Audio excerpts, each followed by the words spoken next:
Gênesis 2, 25.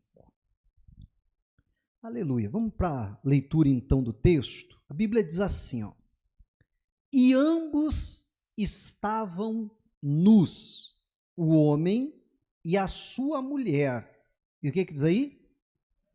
E não se envergonhavam. Deixa eu contar, um pouquinho do contexto, Se a gente pegar os versículos anteriores, a gente vai ver que Deus vai criando todas as coisas, e quando Deus cria, Deus faz ali um diagnóstico, e Deus diz assim, que isso era bom, e viu Deus que era bom. E assim a Bíblia vai narrando. Só que quando Deus faz o homem, e passa diante do homem todos os animais para o que o Adão desce ali o nome deles, aí a Bíblia faz uma observação, que não se encontrou ninguém que lhe seja idônea, que tivesse ali a mesma capacidade, que lhe correspondesse, tivesse a altura do homem. E aí a Bíblia diz que Deus vai fazer um novo diagnóstico com relação ao homem. E aí dessa vez, antes era sempre assim, viu Deus que era bom. Dessa vez a Bíblia diz, e viu Deus que não era bom que o homem estivesse só. Amém. E aí Deus decide então fazer a Eva, fazer uma adjutora a ele. Nós conhecemos a história, Adão foi lá dormir, Deus tira uma costela do Adão, fecha a carne ali no lugar, e daquela costela do Adão, Deus então faz a Eva, e Deus então traz a Eva e apresenta para o Adão, mas o Adão fica feliz, E aí ele diz, ela é osso dos meus ossos, carne da minha carne, será chamada varoa, porque do varão foi tomado. Aí no versículo anterior, a gente não leu, mas até diz, portanto, deixará o homem pai e a mãe, unir-se-á a sua mulher, e serão os dois uma só carne, E claro que ele não estava mais agora, nesse momento, fazendo menção do que estava acontecendo naquele momento. Ele está, de uma maneira profética, declarando como será o casamento. Porque ele não precisou deixar pai e mãe para se unir à sua mulher. Amém?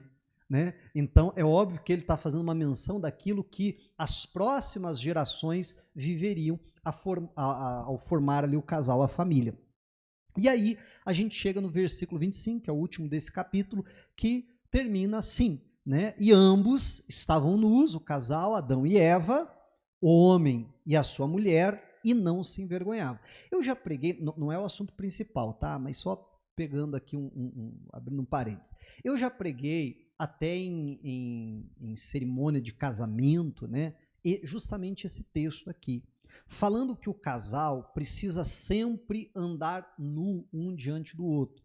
E obviamente que eu não estou falando da intimidade do casal, essa também precisa existir, mas falando num sentido até emocional, no sentido de não ter nada a esconder um do outro, ser um para o outro ali, sabe, um livro aberto, como o pessoal fala, ou como a Bíblia está dizendo, nu, andar nu, sem nada a esconder um diante do outro, porque quando o casal anda dessa maneira, então eles não vão se envergonhar, mas quando um começa a esconder coisa do outro, vai vir vergonha, vai vir problema. Eu até no culto da manhã dava um exemplo, vamos supor que o camarada está trabalhando e lá no trabalho dele começa a acontecer de uma outra pessoa ali começar a dar em cima dele.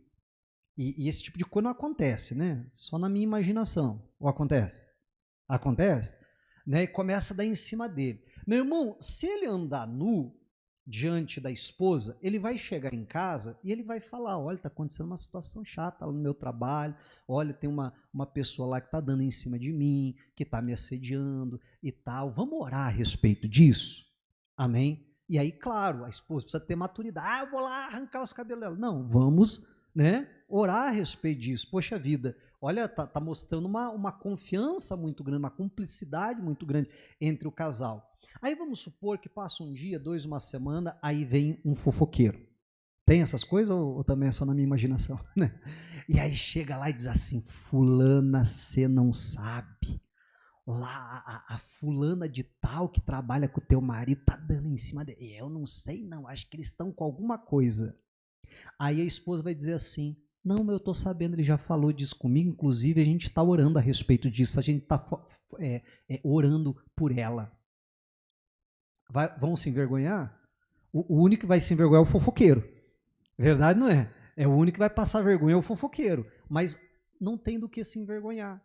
Mas se ele esconde, não, minha esposa é braba, se ela ficar sabendo e tal, você está entendendo? Aí, pronto, meu irmão, já vai criar confusão.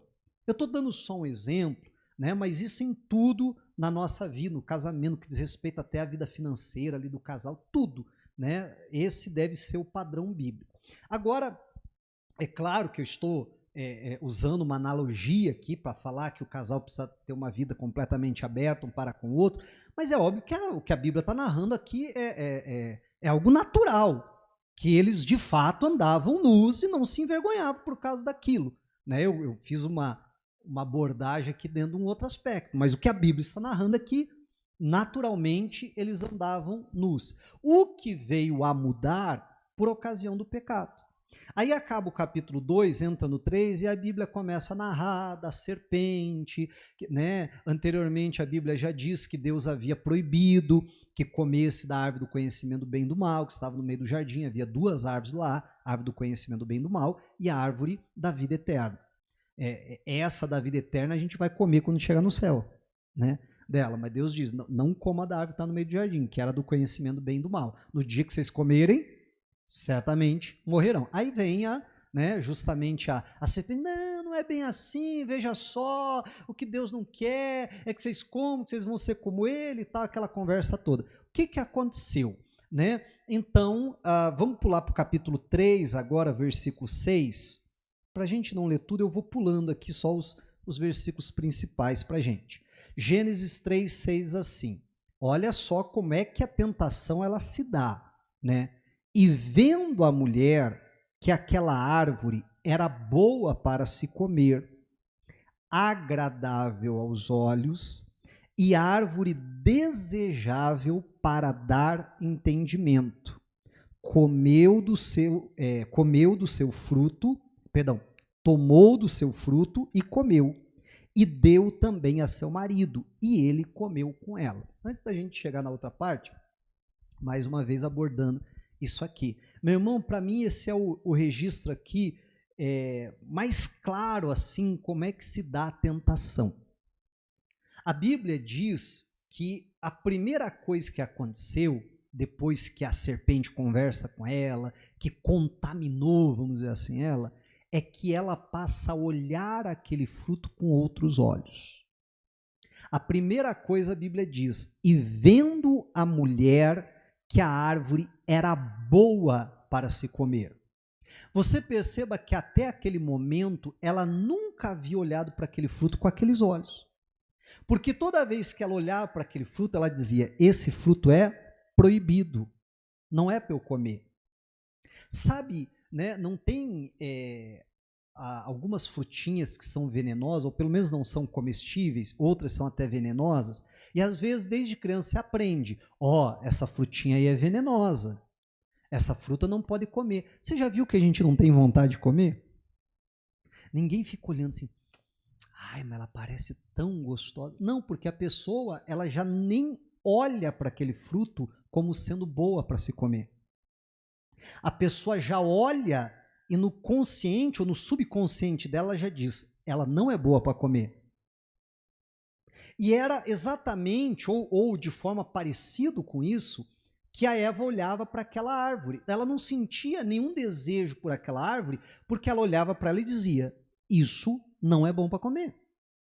Mas a partir do momento que veio a tentação ali da serpente, ela passa a olhar para aquela árvore com outros olhos. E vendo, ela diz, poxa vida, mas você sabe que ela tem até uma aparência boa? Eu acho que dá para comer esse trem aí.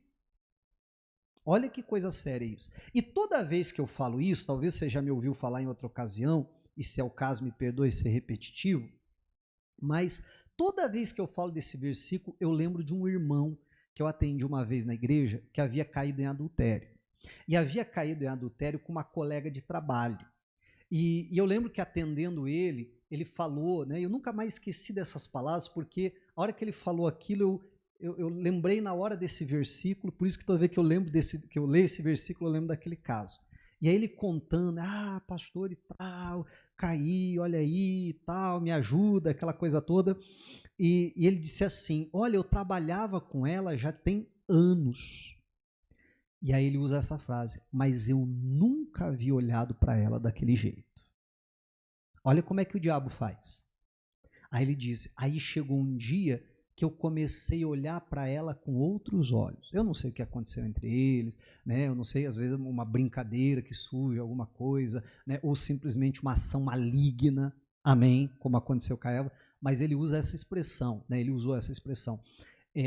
Eu comecei a olhar para ela com outros olhos. É aí que começa. Porque a gente precisa entender que a tentação ela é progressiva, amém. Olha só, e vendo a mulher que aquela árvore era boa para se comer.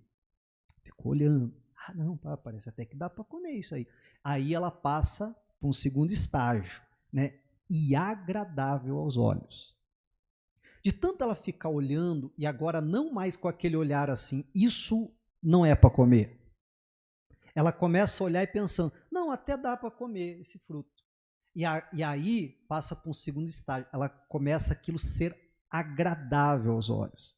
Algo agradável aos olhos é algo que a gente fica olhando muito, não é verdade? Poxa vida, que paisagem agradável. Toda vez que a gente passa ali, o que a gente faz? Né? Fica olhando, porque é algo agradável, né? Agradável à nossa vista. E aí começou aquilo, sabe, parece que tinha um imã. E toda vez que ela passava ali, ela tinha que olhar, ela tinha que dar uma olhadinha. E aquilo era agradável. E aí chegou no terceiro estágio, olha só. E árvore, o quê? Desejável para dar entendimento. O que começou, você está entendendo, com um olhar, agora passou a ser algo desejável. Ah, mas eu quero. Isso começou a juntar água na boca dela. E qual que é o quarto estágio? Tomou do seu fruto e comeu. Deu ao seu marido. E aí vem a consequência, então, do pecado, que era aqui que eu queria chegar, versículo 7. Diz assim, ó. Então foram abertos os olhos de ambos e conheceram que estavam nus. Quando eles perceberam, conheceram que estavam nus, há pouco a gente acabou de ler que eles andavam nus e não se envergonhavam. Agora eles perceberam que estavam nus e estavam envergonhados, porque o pecado causa vergonha. E eles estavam então envergonhados. E aí o que aconteceu? Olha só, a continuação do 7. E cozeram, aqui não é cozinhar, cozer de costurar, e cozeram folhas de figueiras e fizeram para si aventais. E aqui que eu queria chegar, porque é desse versículo que eu tirei o título da mensagem de hoje. E o título da mensagem de hoje é o seguinte: só folhas não resolve. E o grande problema é que, a exemplo do que eles fizeram, é o que nós fazemos muitas vezes. Surge a consequência, surge uma vergonha, né? Surge um problema, surge uma situação por causa da desobediência, por causa do pecado, diretamente ou indiretamente, às vezes por causa de um pecado nosso, às vezes até um pecado de um familiar nosso, amém? Mas que surge aquela vergonha, surge aquele problema, e às vezes a gente então quer tentar resolver aquilo. Mas olha o que eles fazem. Vão lá, pegam folhas de figueira, costuram ali umas nas outras e fazem aventais. Primeiro que esse próprio termo aqui, aventais, eu não sei se... Eu lembro desde criança, assim, na escolinha dominical e tal, de ver aquelas gravuras, aqueles desenhos do Adão e Eva, e sempre era assim, com uma tanguinha de folha, né, assim, e a Eva ali com um aventalzinho ali de folha e tal. E, pelo relato bíblico, me parece que era exatamente isso que eles fizeram, um avental ali, algo improvisado, para cobrir, então, a sua nudez, porque antes eles não se envergonhavam, mas agora eles estão se envergonhando. E ao longo de toda a Bíblia, a gente percebe que vestes fala a respeito da nossa condição diante de Deus. A Bíblia fala sobre pessoas que estavam nuas, né? E por causa disso vinha a vergonha. A Bíblia fala de pessoas com vestes rasgadas, a Bíblia fala de pessoas, e usa bastante esse termo, com vestes sujas, e sempre a se referir a um pecado, a um erro, como até no Novo Testamento a Bíblia fala para nós nos despirmos do velho homem. Se despir é tirar uma roupa, não é isso? E nos vestimos do novo homem, e diz, não mintais uns aos outros, porque vocês já se vestiram então do novo homem. Né? E muitas vezes na Bíblia, tanto no Antigo quanto no Novo Testamento, a Bíblia vai usar essa dinâmica das roupas para falar da nossa condição diante de Deus. Eu penso que aqui não é diferente. Só que o que eles fazem? Né? Vão lá, primeiro algo completamente improvisado, mas pega folhas de figueira, costura. Agora eu fico imaginando, primeiro qualquer movimento brusco vai rasgar. Qual que é a resistência da folha? Quase nenhuma. Verdade, não é? Principalmente costurado uma na outra.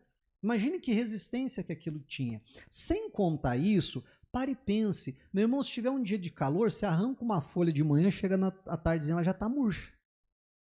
Não é verdade? Né? E dois dias depois, se é que chega tudo isso, mas 2, no máximo 3 dias depois, ela já se secou, já está toda quebradiça. Então, toda vez que a gente tenta, sabe, resolver as coisas do nosso jeito, a nossa maneira, vai ser isso, é só folhas, e folha não resolve. Folha não resolve problema, porque é só algo paliativo, não é um resultado duradouro, não é algo que vai resolver o problema. Pelo contrário, muitas vezes vai até agravar o problema. A gente vê, e é um exemplo que é muito utilizado, mas a gente vê o Abraão. O Abraão recebe uma promessa da parte de Deus, só que a promessa está demorando, não é isso? Né? E nada, e vinha o filho. Aí um belo dia a Sara dá uma ideia lá, o Abraão aceita, olha, vamos dar uma ajudinha para Deus, vamos arrancar umas folhas aqui, não é isso? Vamos tentar fazer alguma coisa por nós mesmos, já que Deus não está fazendo, já que Deus não está resolvendo, vamos tentar fazer do nosso jeito.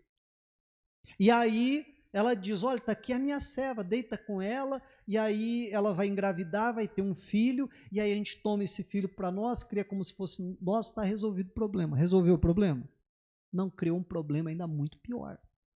A Bíblia diz que assim que Agar percebeu que estava grávida, ela começou a desprezar Sara, sua senhora. O que começou a haver conflito entre Sara e Abraão, o que nunca havia acontecido, pelo menos não há nenhum tipo de registro nesse sentido antes, mas agora começa a ver, porque a Sara vai para cima do Abraão e diz, tá vendo aí, a culpa é tua.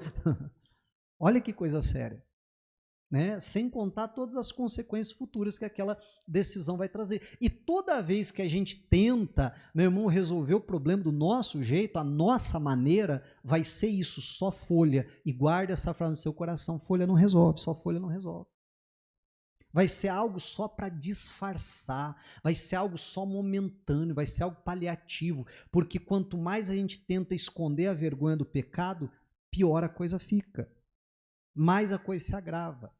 E eles estão, então, fazendo força para resolver a coisa desse jeito, de uma maneira completamente improvisada, de uma maneira paliativa, não é duradoura, não vai resolver o problema, vai só maquiar a coisa para eles se sentirem, vou assassinar o português, mas vai lá, para eles se sentirem um pouquinho menos pior.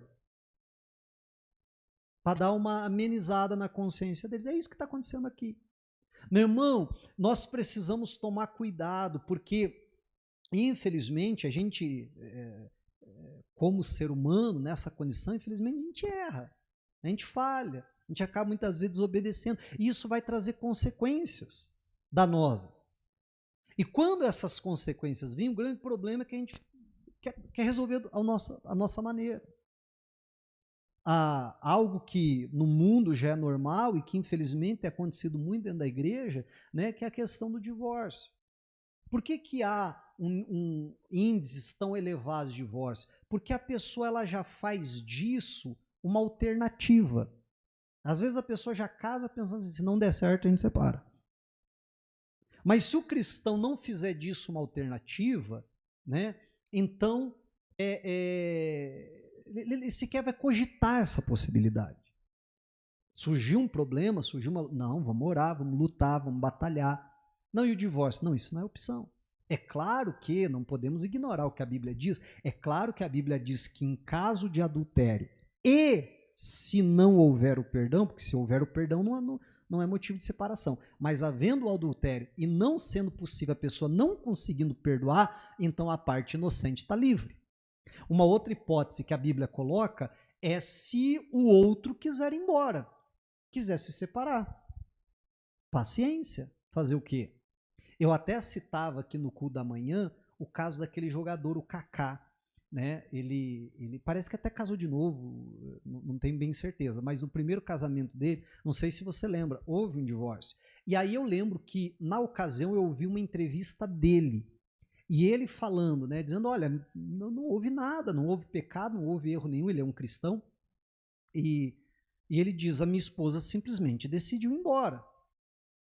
E aí, recentemente, eu ouvi uma entrevista da ex-esposa dele, que também casou de novo e tal, né? Mas da ex-esposa dele eu achei muito interessante, porque o que ele falou bate perfeitamente com o que a esposa diz. E a esposa estava dizendo assim, não, ele era um ótimo marido, ele era um ótimo pai, não tinha nada para reclamar dele. Ah, mas eu não estava feliz com o meu casamento, eu decidi, né, viver a minha vida, eu precisava naquela época experimentar coisas novas, porque ele havia sido o meu primeiro namorado e tal, a primeira pessoa que eu me envolvia amorosamente, então eu queria... Bom, amou o presente século, né? Infelizmente. Mas, olha só, que culpa ele tem? Você está entendendo? Estou usando esse caso, né, porque é um caso conhecido, porque recentemente, como eu disse, eu vi a dele, eu já tinha visto antes, eu vi esses dias a entrevista dela falando a respeito disso. Então, assim, houve algum erro da parte dele? Não, mas o cônjuge que decidiu ir embora, o que ele vai fazer? Vai ficar preso a essa situação? Não, é a parte inocente, né? Então, são as duas possibilidades, as duas condições que a Bíblia impõe, né? Impõe não, que a Bíblia dá a opção, né, no caso, para que haja o divórcio. Mas quantas pessoas estão se divorciando por coisas banais? E aí a pessoa acha que aquilo é a solução, meu irmão, e geralmente é só folha. É só algo que resolve aparentemente, uma maneira paliativa, mas que não resolve a coisa. Aí cria toda uma confusão, né? Não só na vida dos filhos, principalmente, que é os que mais sofrem, mas aí fica assim, a ex-nora, ex-sogra, ex-cunhado, não vira um rolo? Gente do céu, vira um rolo sem fim, vira uma confusão que não é fácil, né? Então, mas por quê? Porque às vezes a pessoa faz daquilo ali, não, isso vai ser a solução, porque eu quero ser feliz e aquela pessoa não está me fazendo feliz, então, é melhor a gente arrancar essas folhinhas aqui. Cuidado, meu irmão. Na criação dos filhos, isso acontece demais também, né? Aí surge um problema, eu vou colocar para fora de casa. Cuidado, você não está, sabe, tentando resolver o problema com folha. E assim vai, tantas outras coisas. Amém? Eu estou lhe apresentando um princípio bíblico. Claro que o Espírito Santo de Deus nos ajude, te ajude a fazer as devidas aplicações. Só que a Bíblia diz um pouquinho mais para frente, se a gente continuar aqui, ó, agora o versículo 21, diz assim, ó, e fez quem? O Senhor Deus a Adão e a sua mulher, é o 3:21, tá? E a sua mulher túnicas de peles e os vestiu. Diga a glória a Deus. Nós precisamos entender que se há erro, se há falha, e como eu disse, a gente como ser humano, infelizmente está sujeito a tudo isso, não só os nossos próprios erros, mas os erros até dos outros, nós precisamos entender que a solução está aqui. Se a gente tenta lá arrancar folha, só folha não resolve, como dizia, guarde essa frase no seu coração. Não é do nosso jeito, não é a nossa maneira, é a maneira de Deus, porque a Bíblia apresenta que a justiça de Deus tem todo um processo para ela ser cumprida. E é exatamente o que está acontecendo aqui. E tudo isso que Deus está fazendo aqui pelo primeiro casal aponta para a cruz. Aponta para a solução definitiva que Deus vai trazer. Porque, por óbvio, que esses animais aqui, né, essas peles, túnicas de pele, primeiro já vamos comparar, lá dizia que eram aventais, aqui não, a túnica é roupa. Amém. Uma solução completa para eles, para a vergonha, para a nudez, para o pecado que eles haviam cometido. Segundo, de pele, algo duradouro. Meu irmão, imagine você hoje até uma roupa aí de couro, vamos dizer, uma jaqueta de couro, se for couro de verdade mesmo, meu irmão, você usa uma vida inteira. Se duvidar, fica para os filhos. É verdade, não é? Os filhos ainda herdam até. Imagina do couro ali, propriamente dito ali, né? Então era algo definitivo, que eles poderiam usar aquilo, quem sabe, pela vida inteira. Era algo, obviamente, muito mais confortável do que aventais de folhas, né? Mas o principal aqui é que, por óbvio, aquele animal precisou ser morto. Amém. E a gente então vê aqui que o primeiro sacrifício que foi feito foi o próprio Deus. Porque, segundo a palavra de Deus, aquela justiça de Deus que precisa ser completa, que eu falava há pouco, a Bíblia diz que sem derramamento de sangue não há remissão de pecados. Deus havia falado, se vocês comerem, certamente morrerão. Mas aqui há uma morte substitutiva. Aquele animal morre, então, no lugar de Adão e Eva. E repito, tudo isso aponta para a cruz. Que um dia Deus ia prover o Cordeiro de Deus, Jesus Cristo, que tira o pecado do mundo. Amém? Que iria nos cobrir dos nossos pecados, dos nossos erros, não com uma pele, mas com o próprio sangue dele. E através então do sangue dele, nos abriria um novo e vivo caminho até o Pai. Poderíamos então desfrutar de comunhão com o Pai sem se envergonhar por causa do sacrifício de Jesus que foi feito. Amém. Mas perceba que quem sabe como fazer a coisa é Deus. Que quem sabe como resolver a questão, como resolver o problema é Deus. Meu irmão, que não era só arrancar folha, isso não ia resolver. Um animal precisava ser morto. Precisava vir uma morte substitutiva, o sangue precisava ser derramado. Era Deus que sabia como preparar a túnica, como fazer. Perceba que a Bíblia diz assim, que não só Deus fez e disse assim, toma aqui. A Bíblia diz que Deus os vestiu. Tinha até uma forma certa para se apropriar daquilo, para vestir aquilo. Amém. E nós precisamos entender essas verdades, sabe? E buscar até a sabedoria de Deus para aplicar na nossa vida. Porque quantas vezes a gente está tentando resolver os problemas com folha? Que não resolve, que só disfarça, que é algo paliativo. Amém. Mas precisamos ir, sabe, chegar diante de Deus e dizer, Deus, eu não sei resolver isso, eu não sei o que fazer. Isso aqui, Deus, é o Senhor que sabe, o Senhor que sabe o que precisa ser feito. Amém. O Senhor que sabe como resolver, o Senhor que sabe como vestir, o Senhor que sabe como fazer a coisa. Porque se eu for tentar fazer, provavelmente eu vou piorar a situação. Não faz muito tempo eu preguei aqui na igreja sobre o Jonas. E o Jonas está fugindo de Deus, vem aquela grande tempestade. Quando eles lançam sorte, cai no Jonas, diz o que você fez. E aí ele confessa, diz, olha, eu sou servo de Deus Altíssimo, do Criador dos céus, da terra, e eu estou desobedecendo a ele. Deus mandou eu ir para Nínive pregar, eu estou indo para o outro lado. Por isso que veio essa grande tempestade.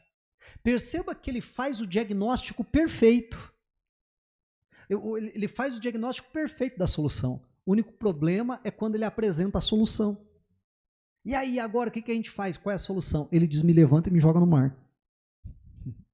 E às vezes nós fazemos isso, a gente olha o problema e consegue fazer o diagnóstico perfeito do problema, da doença, mas a gente tropeça na hora de dar a solução, porque daí a gente quer arrancar folha, e o que ele está fazendo é arrancar folha.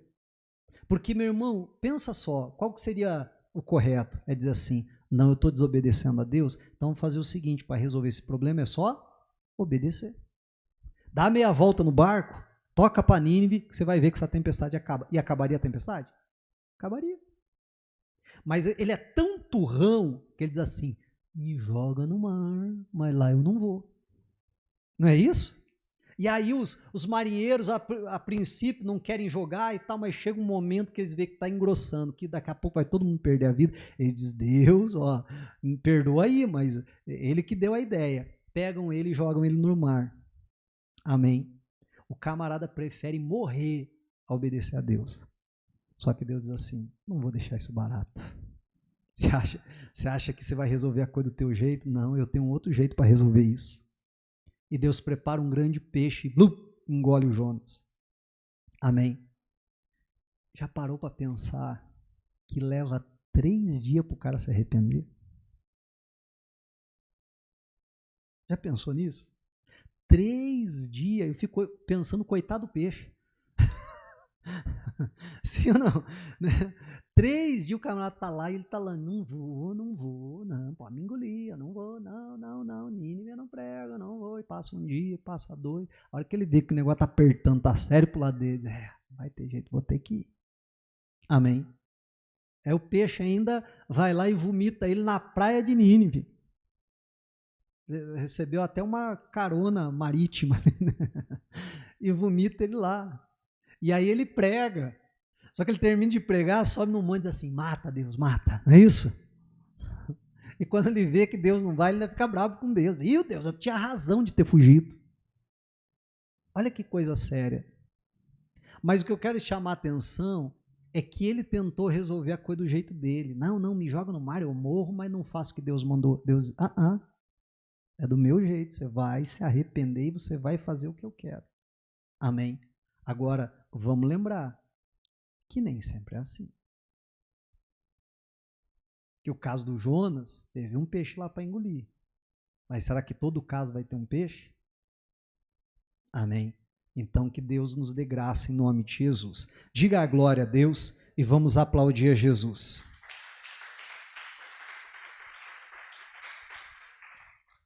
Glória a Deus. Vamos ficar de pé.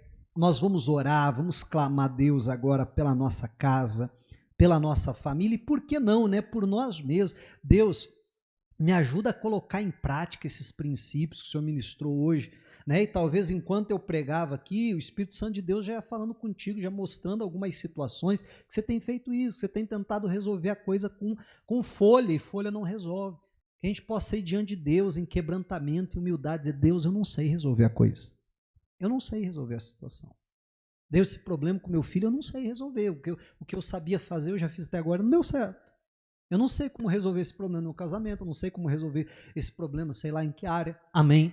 Mas Deus, eu confio que o Senhor, assim como fez lá com Adão e Eva, pode fazer também hoje pela minha vida. Preparar uma túnica, me vestir. Amém. Solucionar essa questão em nome de Jesus Cristo. E que a gente possa confiar no Senhor.